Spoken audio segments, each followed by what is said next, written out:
وهنا طالما اللاعب جسمه مايل الكره لو جت في اليد زي ما احنا مش شايفين مع بعض كده اهو بتتحسب ضربه جزاء، لان هنا اليد مش في الوضع الطبيعي، هنا اللاعب مايل بجسمه اتجاه الكره طبيعي.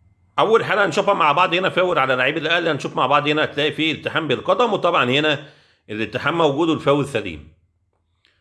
نروح للحاله اللي بعديها وهنا فاول لصالح النادي الاهلي، هنشوف مع بعض هنا هتلاقي فيه دفعه في ظهر اللاعب، وطبعا هنا الدفعه موجوده وقرار الحكم قرار سليم. نروح للحاله اللي بعديها وهنا فاول على لعيب النادي الاهلي، هنشوف مع بعض هنا هتلاقي فيه التحام بالقدم، وطبعا هنا الحكم اداله انذار وهنا قرار الحكم قرار سليم. نروح للحاله اللي بعديها والحاله دي مهمه جدا، هنا كان لعيب النادي الاهلي بيطلب بضربه جزاء، نشوف مع بعض كده. بص على لاعب سان داونز هتلاقي جسمه مايل، وهنا طالما اللاعب جسمه مايل الكره لو جت في اليد زي ما احنا مش شايفين مع بعض كده اهو بتتحسب ضربه جزاء، لان هنا اليد مش في الوضع الطبيعي، هنا اللاعب مايل بجسمه اتجاه الكره. طبيعي ان الحكم هنا قريب جدا من اللعبه، كان لازم يحسب ضربه جزاء في اللقطه ديت، لكن هنا طبعا الحكم ما حسبش اي حاجه زي ما احنا مش شايفين مع بعض. بص على اللاعب جسمه مايل، معنى كده ان اليد راح على الكرة، معنى كده ان في تعمد، حتى لو الايد مش مكبره حجم الجسم.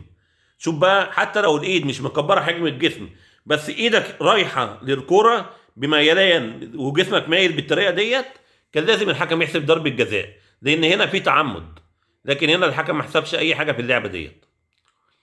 نروح للحلقه اللي بعديها وهي ضربه الجزاء بتاعت النادي الاهلي، هنشوف مع بعض هنا هتلاقي فيه التحام بالقدم، وطبعا هنا ضربه الجزاء سليمه، لكن برضه كان لازم يبقى فيه انذار زي ما احنا مش شايفين مع بعض، هنا في تعمد. اللاعب ان هو ما بيلعبش على الكره، لعب على جسم لاعبي النادي الاهلي، كان لازم اللاعب ياخد انذار مع اللعبه ديت. نروح بقى لتنفيذ ضربه الجزاء، نشوف مع بعض كده هل الحارس اتحرك ولا لا. عايز اقول لك برضه ان الاعاده ما وضحتش الحارس اتحرك ولا لا، هنشوف مع بعض اللقطه اللي هي الاقرب، مش باين الصراحه اذا كانت الرجل على الخط ولا اتحرك خطوه لقدام، لكن الاعاده ما بينتش. طبعا يعني تصوير غريب جدا، لقطه زي دي لقطه مهمه جدا، كان لازم برضو الكاميرا تجيب لك اللقطه من كل الزوايا، لكن مش باين من هنا هل الحارس اتحرك ولا لا. في الاخر خلاص هناخد بقرار الحكم ان الحارس كان في الوضع الطبيعي. نروح للحاله اللي بعديها وهنا فاول على لاعب النادي الاهلي، هنشوف مع بعض هنا هتلاقي فيه التحام بالقدم، وطبعا هنا الحكم حسب فاول واداله انذار وقرار الحكم قرار سليم. نروح للحاله اللي بعديها وهنا الحكم حسب فاول على لاعبي النادي الاهلي، هنشوف مع بعض كده هتلاقي مفيش اي التحام في اللقطه دي زي ما احنا شايفين مع بعض.